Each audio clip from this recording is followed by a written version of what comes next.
আসসালামু আলাইকুম রহমতুল্লাহি ওয়া বারাকাতুহু।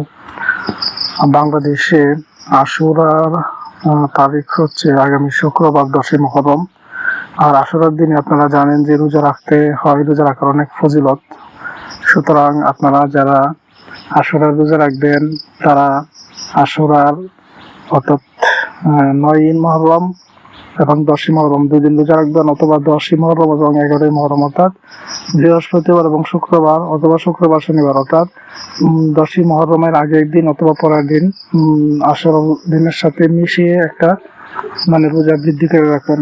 কারণ এই দিন ইহুদিরাও রোজা রাখে, আর এই জন্য রাসূল সাল্লাল্লাহু আলাইহি সাল্লাম ইহুদিদের বিরুদ্ধাচরণ করার জন্য, তাদের সাথে যেন সাদৃশ্যপূর্ণ না হয়, এই জন্য আশুরার আগের দিন এবং অথবা পরের দিনের দিন মিলিয়ে দুটি রোজা রাখার নির্দেশ দিয়েছেন।